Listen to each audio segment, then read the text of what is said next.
अस्सलाम वालेकुम नाज़रीन, मैं हूँ साक़िब बशीर। बात करेंगे 3-4 अहम मौज़ूआत पे। एक तो मिलिट्री कोर्ट्स का केस आईनी बेंच के सामने ज़ेर समाअत है और अब अपने इख्तिताम की तरफ बढ़ रहा है। मुमकिना तौर पर ये आईनी बेंच के सामने मौजूद केस किस तरफ जा सकता है और क्या फ़ैसला आ सकता है, इस पे बात करेंगे। और आज की समाअत के दौरान क्या हुआ, सलमान अकरम राजा के हवाले से जो बातें चल रही हैं उसमें कितनी सदाकत है, एक्चुअली हुआ क्या, इस पे बात करेंगे। इसके अलावा इस्लामाबाद हाई कोर्ट जो है वो बदल रही है। हम देख रहे हैं कि पिछले तकरीबन जो जस्टिस आमिर फ़ारूक जब चीफ़ जस्टिस थे तो आखिरी 15 दिनों में उनकी जानिब से ऐसे इक़दाम किए गए कि इस्लामाबाद हाई कोर्ट में हमने पूरा एक सिनेरियो बदलता हुआ देखा। अब मज़ीद तब्दीलियाँ नज़र आ रही हैं और उनके असरात इमरान खान की अपीलों तक भी जाएंगे। इस पे बात करेंगे। इसके अलावा पैका तरमीमी आर्डिनेंस के ख़िलाफ़ एक्ट जो है, पैका तरमीमी एक्ट जो है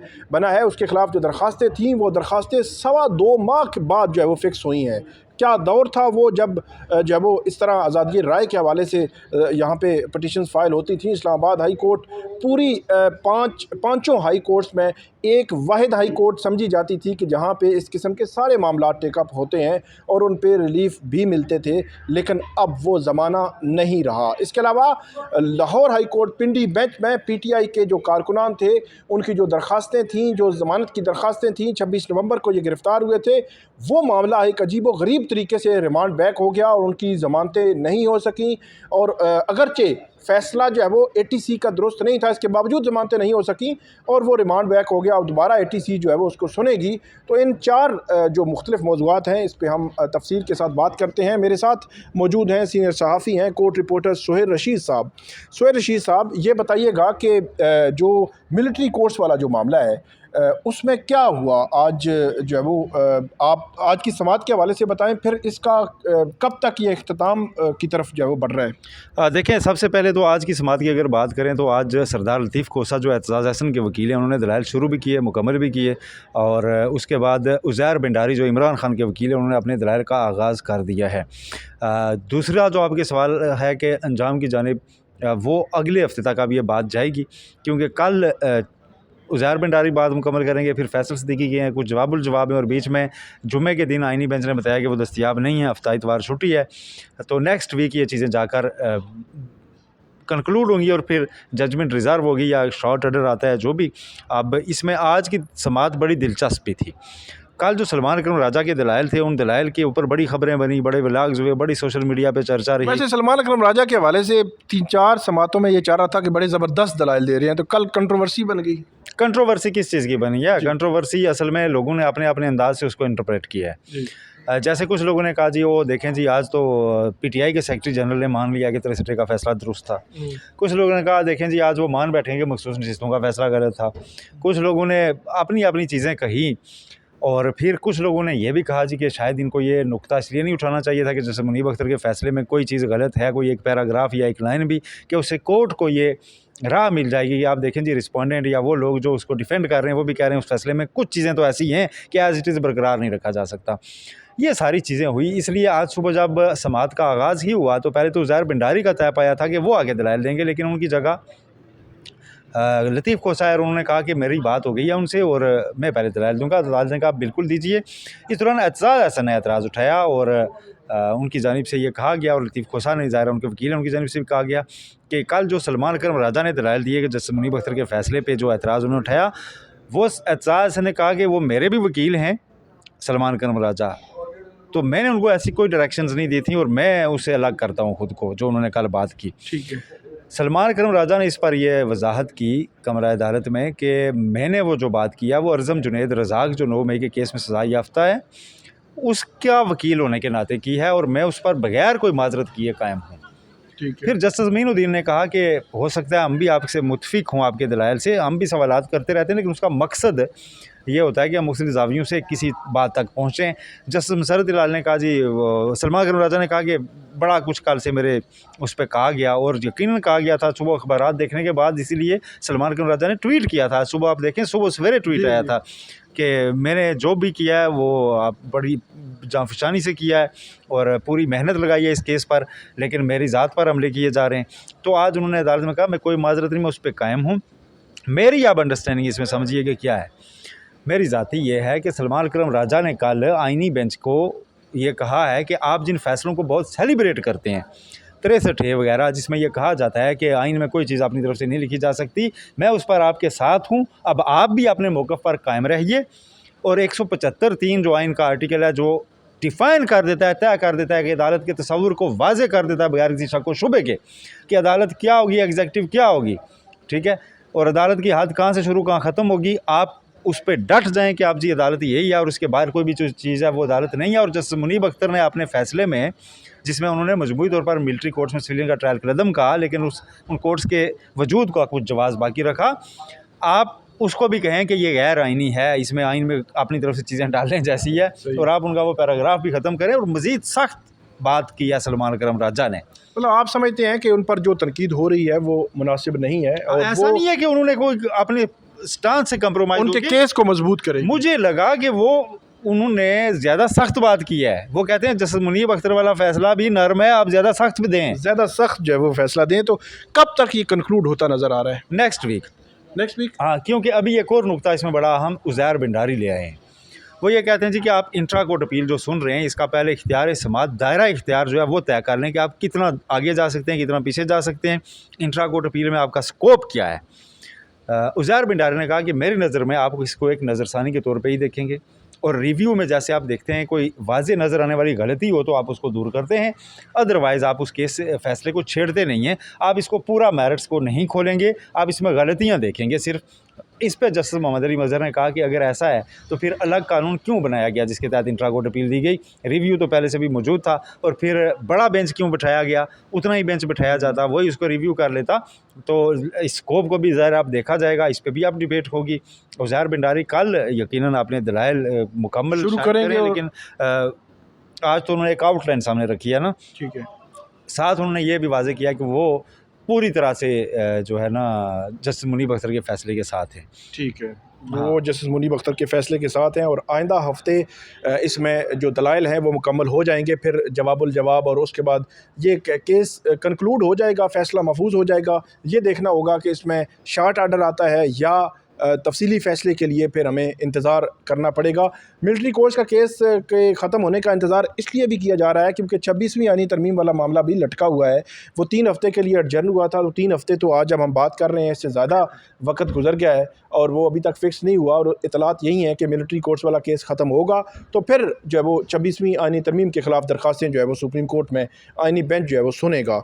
सोहेल रशीद साहब, आगे बढ़ते हैं। इस्लामाबाद हाई कोर्ट में बड़ी तब्दीलियाँ पहले भी आई और अब भी आई हैं। मुझे ज़रा ये बताएं, कल से कुछ खबरें आ रही हैं कि अपीलें अपने वक्त पे लगेंगी और बड़े फैसले हो गए हैं, ये क्या है? अपीलें वक्त पे लगने का क्या मतलब है? कौन सी अपीलें वक्त पे लगेंगी? अपीलें वक्त पे ही लगनी चाहिए। अपीलें पहले भी वक्त पे, अपीलें पहले भी वक्त पे इस पे लगती क्या हैं। खबर है? अपीलें पहले भी वक्त पे इस लगती पे हैं। खबर क्या? जितने लोगों ने लिखा मुझे उससे पता क्या लगा कि शायद वो मैसेज दे रहे हैं कि इमरान खान की अपील अभी नहीं सुनी जाएगी। आज़म नज़ीर तारड़ साहब जो है ना, उन्होंने भी यही बात की थी आज से 3-4 हफ्ते पहले। उन्होंने तो कहा था पार्लियामेंट के बाहर बात करते हुए कि तवक्को है इस्लामाबाद हाई कोर्ट में अपील अपने वक्त पे सुनी जाएगी। तो हमारे लिए हैरान कौन था कि ये कौन सी बात है, अपीलें अपने वक्त पे ही अब होनी आपके है। लिए तो हैरान कौन नहीं है ना, हाँ। अपीलें वक्त पे सुनी जाएंगी, जब भी सुनी जाए। अपीलों के मेरिट्स हमने जब खुलेंगे तो हमने तो वो रिपोर्ट करने हैं, वो डिस्कस करने हैं कि उसमें अच्छा, क्या इसमें है, केस है। तब्दीलियाँ आ रही हैं। एक तो अपीलें वक्त पे सुनी जाएंगी, ये जो खबर आई है। हालांकि अपीलें पहले भी वक्त पे ही सुनी जा रही हैं। एक जो अपील थी ना, साइफर वाला केस था, उसमें कोर्ट ने ये कहा था कि हम आपके जो सस्पेंशन ऑफ सेंटेंस की दरख्वास्त अगर सुननी है तो वो पहले सुनेंगे, फिर अपीलें आपको अपने वक्त पे सुनी। अगर आप कहते हैं कि आपकी अपील ही सुनी जाए तो फिर जब जो फरीकैन ने इत्तेफाक किया तो अदालत ने कहा ठीक है, हम पूरी अपील ही आपकी एक बात सुनते हैं। बताएं, अब कल जस्टिस सरदार सरफराज डोगर ने एक रिमार्क्स दिए हैं कि हम जो अलकादर ट्रस्ट है उसकी रजिस्ट्रेशन का मामला तब तक नहीं देख सकते जब तक अपील डिसाइड ना हो। इसी को जवाब बना के कल अगर वो अपील की जल्द समात की दरख्वास्त साथ अलकादर ट्रस्ट के स्टूडेंट्स वगैरह लेके आ जाएंगे कि हमारा हक मुतासर हो रहा है, हमारी एजुकेशन आधे में रह जाएगी, हमारे बुनियादी हकूक़ का मामला अपील जल्दी डिसाइड करें, तो क्या उसको उसके मेरिट्स पर डिसाइड नहीं किया जाएगा उस अर्ली हियरिंग की दरख्वास्त को, और फिर जल्दी नहीं लगाया जा सकता? बड़े अनाउंसमेंट पहले क्या होगी, अपीलें वक्त पे सुनी जाएंगी। बड़े रस्ते हैं, वो कहेंगे कि पंजाब हुकूमत आपको फैसिलिटी फैसिलिटेट करेगी, आपको परेशान होने की ज़रूरत नहीं। ये डॉक्यूमेंटेशन का मामला है जिससे आपके साथ कोई ताल्लुक नहीं है।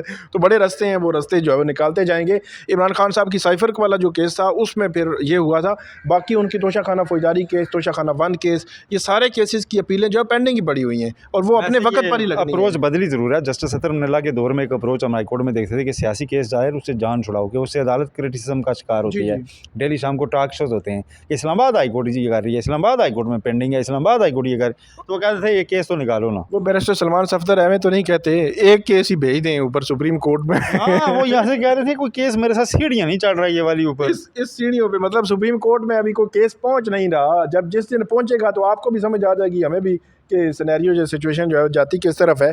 बहरहाल इसमें एक तो ये हुआ है कि अपीलें वक्त पे लगेंगी, टैक्स मैटर्स को जस्टिस बाबर सत्तार और जस्टिस समर रफत इम्तियाज़ सुनेंगी, आउट ऑफ टर्न कोई केस नहीं लगेगा, फिक्सेशन जो है वो चीफ जस्टिस का इख्तियार है। और इसके अलावा जी वो कहा गया कि जो मामला है सीनियरिटी का वो अदालत ने तय करना है, उसके साथ हमारा तो कोई लेना देना नहीं है, ये सिस्टम चलेगा। मतलब एक जो अगर आप बिल्कुल क्रक्स उसका बताएं तो वो यही है कि सिस्टम चलेगा और यही सिस्टम चलेगा फ़िलहाल जब तक के ऊपर जो है वो अटानी मतलब जब तक के ऊपर से सीनियरिटी वाला मामला डिसाइड नहीं हो जाता या कंफर्मेशन होती है या नहीं होती जुडिशल कमीशन में, फ़िलहाल ये सिस्टम चलेगा। रजिस्ट्रार चलेगा। लेकिन मैं आपको एक खबर दूँ जी, यहाँ पे दिन को हमें नून लीग के कितने प्यादे मिलते हैं जो कहते हैं कि नून लीग नहीं चाहती कि ये सिस्टम में कंफर्म हूँ as chief justice Islamabad high court. अच्छा, वो कहते हैं कि मुमकिन है कि जब जुडिशल कमीशन का इजलास हो तो ये 7 वोट ना सिक्योर कर सकें। वैसे नून लीग की इतनी से है वैसे सुहेल साहब? सर छोड़े ना। अच्छा। ठीक है। और अब ऐसे में क्या है, आइन ये कहता है कि अगर 4-5 मेंबरान उसके जुडिशल कमीशन के ख़त लिखते हैं चीफ जस्टिस को कि आप मुस्तकिल चीफ जस्टिस की तैनाती के लिए इजलास बुलाएं, तो 15 दिन में इजलास उन पर बुलाना लाजिम है। अगर वो नहीं बुलाएंगे तो उसके बाद नेक्स्ट 7 डेज़ में सेक्रेटरी ने आज खुद बुला लेना है। 21-22 दिन में ये बुलाया जा सकता है। तो ऐसी भी कोई तैयारियां हो रही हैं। आप कह रहे हैं कि मतलब ऐसे भी कोई राब्ते हो रहे हैं जुडिशल कमीशन अरकान में कि अगर कोई ऐसी तादाद पूरी होती है तो एक ख़त लिखा जा सकता है और फिर सिस्टम तो फिर फैसला होगा ना कि कौन सा चलेगा, सिस्टम कौन सा चलेगा। और ख़त की भी बड़ी गूंज रही है, तो खतूत की बड़ी गूंज है। तो बहरहाल जो तब्दीलियाँ हैं ना उसमें एक तो वो आपको टैक्स मैटर्स का मैंने आपको बता दिया, उनका फिक्सेशन सारा चीफ जस्टिस करेगा। तो अब एक हमने देखा कि पैका तरमीमी ऑर्डिनेंस के ख़िलाफ़ केस था 11 फरवरी को, जस्टिस इनाम अमीन मिनास उन्होंने सुना और अब 17 अप्रैल को 2.25 माह के बाद लगा है। आप अंदाज़ा लगा लें कि ये वही इस्लामाबाद हाई कोर्ट है। मैं तो सुबह सुबह देखता हूँ। ये बताएं, कल हमारे बहुत से दोस्त इस्लामाबाद हाई कोर्ट से बड़ी फ़ख्र से ट्वीट्स कर रहे थे कि बड़ा जनाब असूली फ़ैसले हो गए हैं, बड़ा ज़बरदस्त चलेगा। तो वो अपना भी मामला तरजीहात में नहीं रखवा सके कि साफ़ियों की ज़ुबानबंदी, आइन की खिलाफ वर्जी, ये सारी चीज़ें हैं, तो इसको आप जल्दी सुने। उनकी केस मतलब अब अप्रैल में लगेंगे और फिर अगली डेट अगस्त की पड़ेगी। हैं अब ये देखने वाली बात है क्योंकि जो पैका के हवाले से रिपोर्टर्स एसोसिएशन की पटिशन थी परसों जो लगी थी, उसमें चीफ जस्टिस के अब ये कहा गया कि ठीक है केस लगा हुआ है पहले जस्टिस इनाम अमीन मिनास के पास, लेकिन क्योंकि इस पे अहम मामला है तो इस पे लार्जर बेंच बना दें। लार्जर बेंच बनवाने के लिए इसलिए हमने वो रिक्वेस्ट डाली थी कि क्योंकि वो 12 नंबर के जज, वो एडिशनल जज के पास भी वो मैटर पड़ा हुआ है, तो आप लार्जर बेंच बना दें, 3 जज बैठे सुन के फैसला कर दें। फिर अगर फैसला हाई कोर्ट से ना हुआ तो सुप्रीम कोर्ट ले आएंगे, लेकिन वो लार्जर बेंच भी उन्होंने कहा वही सुनेंगे और वही देखेंगे, वही करेंगे।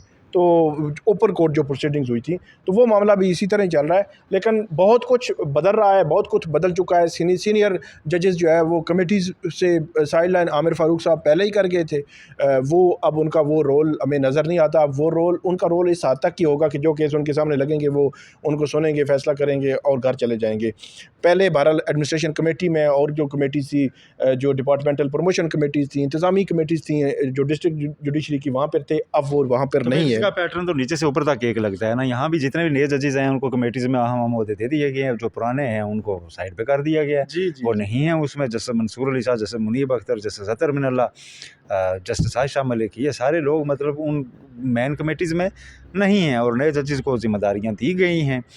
तो ये तो एक पैटर्न लग रहा है कि शायद पता नहीं कमेटी से क्या डर, कमेटीज़ में बैठ के जजेस क्या कर लेंगे। अच्छा, आखिरी जो मामला है वो पिंडी लाहौर हाई कोर्ट पिंडी बेंच था। उसमें पीटीआई के बड़े कसीर तादाद में जो पीटीआई के कारकुनान थे उनकी ज़मानतें लगी हुई थी। और वो ज़मानतें जो है वो अजीब ही हो गया। 26 नवंबर को वो गिरफ़्तार हुए। एटीसी अदालत ने तकरीबन दिसंबर के एंड में या जनवरी के पहले वीक में उनकी ज़मानतें ख़ारिज की। वो हाई कोर्ट आ गए। हाई कोर्ट उन सब को क्लब करती रही। क्लब करने के बाद कल समाअत रखी थी और कल जा कहा कि उसको रिमांड बैक कर रहे हैं। ये गैर मामूली मामला है कि उनको रिमांड बैक, ज़मानत का हम ट्रायल सुनते थे और बाकी चीज़ें सुनते थे, ये ज़मानत का केस उन्होंने रिमांड बैक कर दिया। वो हतमी ट्रायल हो तो रिमांड बैक लगता है कि चलो जी कोई ज्यादती नहीं। जमानत तो भाई उन्होंने दी है, खारिज किया, आप देखें आपने खारिज करनी है खारिज कर दें, सुप्रीम कोर्ट आ जाएंगे, ठीक है। जमानत तो एक बेसिक सी चीज़ है, उसके ऊपर तो मेरा नहीं ख्याल कि इतना करना और वो कोई हार्ड कोर क्रिमिनल नहीं थे, वो कोई दहशतगर्द भी नहीं थे, वो कोई इस तरह के प्रोटेस्ट कर रहे थे, एक पॉलिटिकल वर्कर थे। उनसे हो सकता है थोड़ा सा ज़्यादा उन्होंने कर दी, कोई उन्होंने गलती कर दी हो, कोई जुर्म कर दिया हो, ठीक है। और किसी ने जुर्म किया तो उसका सज़ा तो उसको ट्रायल में होनी है, लेकिन उसको मेरा ख्याल में नहीं देखा गया। ये बड़ा अनफॉर्चुनेट है। अदालतों को कम से कम इस किस्म के मामलात को ज़रूर देखना चाहिए। जो बिहाइंड द बार लोग हैं उन बेचारों के इंतज़ार कर रहे होते हैं और अदालतें कहती हैं ठीक है चलो जी रिमांड बैक थे एटीसी देख। बहरहाल एक और ख़बर जाते जाते आपको दे दें, नैब ने बैरिया टाउन के खिलाफ 2 रेफरेंस दायर किए हैं, तख्त पड़ी और न्यू मरी मनसूबे के। और पिछले दिनों हफ्ता एक पहले उन्होंने कराची में भी एक रेफरेंस दायर किया है सिंध में ज़मीनों के मामले में, जो सुप्रीम कोर्ट से मामला वापस गया था। तो सारे बैरिया टाउन के रेफरेंस अब अदालतों में चले जाएंगे और नैब के पास से ख़त्म। बहुत शुक्रिया सोहेल रशीद साहब। नाज़रीन आपको अपडेट करते रहेंगे, आप हमें फ़ीडबैक दीजिएगा। अल्लाह हाफिज़।